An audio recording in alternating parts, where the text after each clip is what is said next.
Hi நண்பர்களே, நலம் 360 சேனலுக்கு உங்களை அன்போடு வரவேற்கிறேன். இன்றைக்கி நம்ம வீடியோவில் எதை பற்றி பேச போகிறோன்னா, நம்ம எல்லாருக்குமே தெரிஞ்ச ஒரு அற்புதமான பொருளை பற்றி தான் பேச போகிறோம். எல்லாருக்கும் தெரிஞ்சிருந்தாலும் இதை பெருசாக யாரும் கவனிக்கிறதில்ல. அதுதாங்க துளசி இலைகள். இது நம்ம வீட்டில் வச்சுருக்கிற ஒரு சின்ன செடி தான்.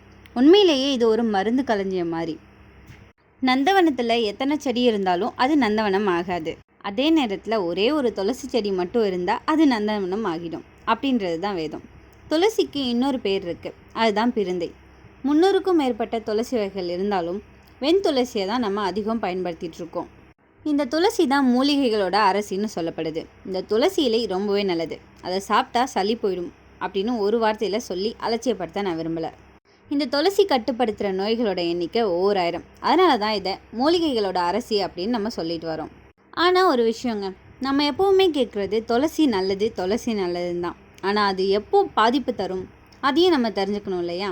இன்றைக்கி நம்ம வீடியோவில் இந்த துளசியோட நன்மைகள் என்னென்ன, இதனால் ஏதாவது பக்க விளைவுகள் இருக்கா, இதை யாரெல்லாம் சாப்பிடலாம், யாரெல்லாம் தவிர்க்கணும், இதை பற்றி தான் இன்றைக்கி நம்ம தெரிஞ்சுக்க போகிறோம்.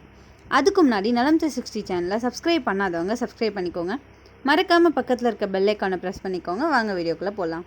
நோய் வர்றதுக்கு முன்னாடி காத்து வந்த நோயை விரட்டி எதிர்காலத்தில் நோய் வராத அளவுக்கு எதிர்ப்பு சக்தியை கொடுக்குற ஒரு அற்புத ஆற்றல் வாய்ந்தது தான் இந்த துளசி.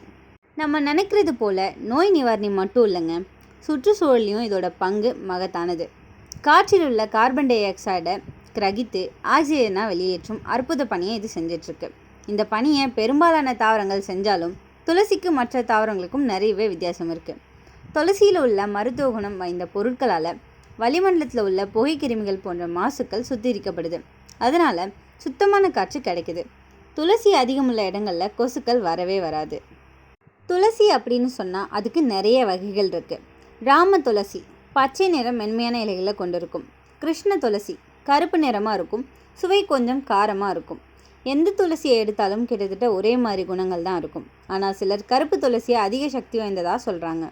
நம்ம எப்போவுமே மருந்தை பற்றி சொன்னால் ஒரு கேள்வி வரும், அப்படி அதில் என்ன தான் இருக்குது அப்படின்னு. துளசி இலையில் vitamin A, vitamin C, vitamin K, இரும்பு, கால்சியம், மக்னீசியம், ஆன்டிஆக்சிடன்ட்கள் நிறைய இருக்குது. இதனால தான் துளசி ஒரு செடியில் அது ஒரு சின்ன மருத்துவமனை அப்படின்னு பழமொழியும் வந்திருக்கு. நம்ம ஊரில் மாதத்துக்கு ஒரு பேரில் புது புது காய்ச்சல் வந்துக்கிட்டே இருக்குது. ஒவ்வொரு காய்ச்சலுக்கும் பெயர் வைக்கிறதுல காட்டுற வேகம் நிவாரணம் நடவடிக்கையில் காட்டுறதில்ல. ஆனால் இதுவரை வந்த காய்ச்சல், இனி வரப்போகிற காய்ச்சல்னு எந்த காய்ச்சலாக இருந்தாலும் துளசிக்கிட்ட அதோட தீர்வு இருக்குது. இதை உலக அளவில் மருத்துவ ஆராய்ச்சியாளர்கள் ஒப்புக்கொண்டிருக்காங்க. ஏற்கனவே வைரஸ் காய்ச்சல், ஜப்பானியர்கள் மூளை காய்ச்சல் ஆகியவற்றுக்கு இந்த துளசியை பயன்படுத்தி வெற்றி பெற்றிருக்காங்க. 10 துளசி இலையோட 5 மிளகை நசுக்கி 2 டம்ளர் நீர் விட்டு அரை டம்ளராக சுண்டும்படி காய்ச்சி குடித்துவிட்டு சிறிது எலுமிச்சை சாறை அருந்தி கம்பளி கொண்டு உடம்பு முழுக்க மூடிக்கொண்டு படுத்தா மலேரியா காய்ச்சல் கூட படிப்படியாக குறையும் அப்படின்றது சித்த மருத்துவம். சளி தொல்லைக்கான நிவாரணத்தையும் தன்னுள் வச்சிருக்கு இந்த துளசி. உடலில் வெப்பத்தை உண்டாக்கி கோழையை அகற்றுவதோட உடல் வெப்பத்தை அகற்றும் குணமும் இதுக்கு உண்டு. துளசி சாரோட கொஞ்சம் தேன் கலந்து கொடுத்தா குழந்தைகளுக்கு ஏற்படும் சளி, இருமல் குணமாகும். இருமல், சளி, ஜலதோஷம் உள்ளிட்டவைகளுக்கு இலவசமாக கிடைக்கும் அருமருந்து தான் இந்த துளசி. இருமலை கட்டுப்படுத்தும் யூஜினால் உள்ளிட்ட வேதிப்பொருட்கள் இதில் அதிகம் இருக்குது. இப்போது இருக்கிற காலகட்டத்தில் முக்கியமான நோய்னா 3 சொல்லலாம். 1 நீரிழிவு, அதாவது சர்க்கரை நோய். அடுத்தது ஒபிசிட்டி அப்படிங்கிற உடல் பருமன். பிளட் ப்ரெஷர், அதாவது இரத்த அழுத்தம். இது 3ம் நம்மளில் பாதி பேருக்கு இருக்கிற ஒரு கட்டாய நோய்னு சொல்லலாம். தினமும் கொஞ்சம் துளசி இலைகளை மென்று தின்றாலே சர்க்கரையோட அளவு கட்டுப்படும் அப்படின்னு சொல்கிறாங்க. எடையை குறைக்க எத்தனை தூரம் ஓடினாலும் நடந்தாலும் நான் வளர்கிறேன் மம்மி அப்படின்னு ஊட்டச்சத்து குடித்த குழந்தைய போல் தொப்பை மட்டும் வளர்ந்துக்கிட்டே இருக்கும். தொலைக்காட்சி விளம்பரங்களை பார்த்து ஆயிரக்கணக்கான பணத்தை செலவழித்து எதையோ வாங்கி சாப்பிட்டு பயனில்லை அப்படின்னு புலம்புறவங்களுக்கு தீர்வு தான் இந்த துளசி. துளசி சாறையும் எலுமிச்சை சாறையும் கலந்து சூடுபடுத்தி கொஞ்சமாக தேன் கலந்து உணவுக்கு பின்னாடி இதை சாப்பிட்டு வந்தால் கொஞ்சம் கொஞ்சமாக உடல் எடை குறையும். துளசி இலை, முற்றிய முருங்கை இலைகள் சம அளவு எடுத்து சாறு எடுத்துக்கொள்ளுங்க. அந்த சாறில் 50 மில்லி எடுத்து 2 சிட்டிகை சீரகப்பொடி சேர்த்து காலை மாலைன்னு 2 வேளையும் கிட்டத்தட்ட ஒரு 48 நாள் சாப்பிட்டு வந்தீங்கன்னா ரத்த அழுத்தம் குறையும். இதை சாப்பிட்ற காலத்தில் உப்பு புளி காரத்தை குறைச்சி சாப்பிட்றது நல்லது. இந்த துளசி இலையை எலுமிச்சை சாறு விட்டு விழுது போல் அரைச்சி தோல் நோய்களுக்கு பற்று போடலாம். இதனால் சொறி, சிரங்கு போன்றவை குணமாகும். துளசி இலையுடன் அம்மான் பச்சரிசி இலையை சம அளவு எடுத்து அரைச்சி பருக்கள் உள்ள இடத்துல தடவினா முகப்பரு மறையும் அப்படின்றாங்க சித்த மருத்துவர்கள். இது எல்லாத்தையும் விட எப்போவுமே எளிமையோட இருக்கணும்னு நினைக்கிறவங்களுக்கு இந்த துளசி ரொம்பவே உதவியாக இருக்குது. சுத்தமான செம்பு பாத்திரத்தில் கொஞ்சம் நல்ல நீரை விட்டு அதில் ஒரு கைப்பிடி துளசியை போட்டு 8 மணி நேரம் மூடி வச்சு அதுக்கு பின்னாடி அந்த நீரை குடிச்சிட்டு வந்தால் அதை 48 நாட்கள் நீங்கள் குடித்தாலே போதும், எந்த நோயுமே நம்மளை அண்டாது. அதோட தோல் சுருக்கம் நீங்கி நரம்புகள் பலப்படும், பார்வை குறைபாடும் நீங்கும். துளசி அதி அற்புதமான கிருமிநாசினி. வீட்டுக்கு கிருமிநாசினி பயன்படுத்துவது போல் மனித உடலுக்கான கிருமிநாசினியாக இது பயன்படுத்தப்படுது. ஆனால் நம்ம தான் பயன்படுத்துவதில் அக்கறை காட்டுறதில்ல. தினமும் துளசி இலையை மென்று சார விழுங்கி வந்தால் குடல், வயிறு, வாய் தொடர்பான பல பிரச்சனைகள் வாழ்நாள் முழுக்க வரவே வராது. வாய் துர்நாற்றம் இருக்கவே இருக்காது. உடலில் வியர்வை வடை போகவே மாட்டேங்குது அப்படின்னு கவலைப்படுறவங்க குளிக்கும் நீரில் முதல் நாளே துளசி இலைகளை ஊற வச்சு வியர்வை துர்நாற்றம் போய் உடல் மணக்கும். மொத்தத்தில் இந்த துளசி இலையை தினமும் சாப்பிட்றதுனாலையும் குடிநீரில் போட்டு குடிக்கிறதாலையும் அநேக நோய்கள் நம்ம விரட்டலாம் அப்படின்னு சித்த மருத்துவம் சொல்லுது.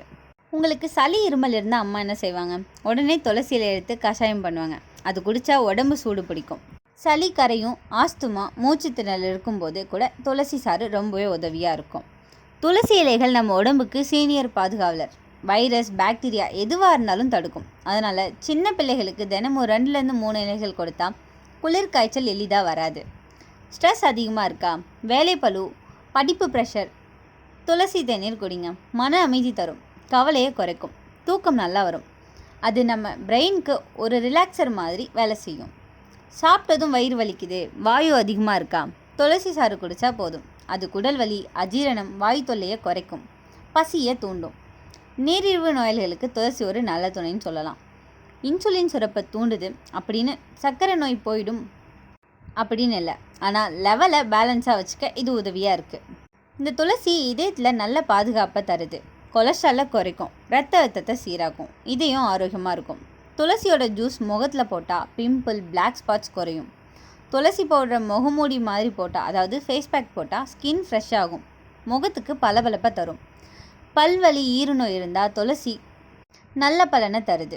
துளசி பவுடரில் பல் தேய்ச்சா பல் சுத்தமாகும். துளசி ஜூஸ் குடித்தா சிறுநீரகத்தில் கல் உருவாகாமல் தடுக்கும். உடம்புல இருக்கும் நச்சுக்களை வெளியேற்றுது. இதில் கவனிக்க வேண்டிய விஷயம் என்னென்னா, சில பக்க விளைவுகளும் இருக்கும். நல்லதுக்கும் கெட்டதுக்கும் கம்பேர் பண்ணால் இந்த துளசி இலை அநேகமாக நல்லது தான் இருக்குது. ஆனால் கெட்டது என்னன்னு தெரிஞ்சுக்கணும்ல. அதிகமாக சாப்பிட்டா ரத்தம் காய்ச்சும் தன்மை இருக்குது. கர்ப்பிணி பெண்கள் அதிகமாக சாப்பிடக்கூடாது. நீரிழிவு நோயாளிகள் அதிகமாக சாப்பிட்டா சர்க்கரை மிக குறைந்து போகும் அபாயம் இருக்குது. அதிக அளவில் எடுத்துக்கொண்டால் வயிற்றெரிச்சல், வாந்தி, தலைவலி வரலாம். இந்த துளசியை எப்படி பயன்படுத்தலாம்? துளசி கஷாயம், துளசி சாறு, துளசி தேநீர், துளசி எண்ணெய், துளசி தூள், இதெல்லாம் நம்ம வீட்டிலேயே எளிதாக செய்யலாம். இந்த துளசி ஒரு அற்புத மூலிகைங்க. ஆனால் அளவு தான் அமுதம். தினமும் 3லேருந்து 5 இலைகள் போதுமானது. உங்கள் வீட்டில் துளசியை எப்படி பயன்படுத்துகிறீங்க? துளசி தேநீர் யாரெல்லாம் குடிக்கிறீங்கன்னு கமெண்ட்டில் சொல்லுங்கள். இந்த வீடியோ உங்களுக்கு பிடிச்சிருந்துச்சுன்னா லைக் பண்ணுங்கள், ஷேர் பண்ணுங்கள். மறக்காமல் நம்ம சேனலை சப்ஸ்கிரைப் பண்ணுங்கள். இன்னும் ஒரு அற்புதமான வீடியோவில் உங்களை சந்திக்கிறேன். அது வரைக்கும் பை.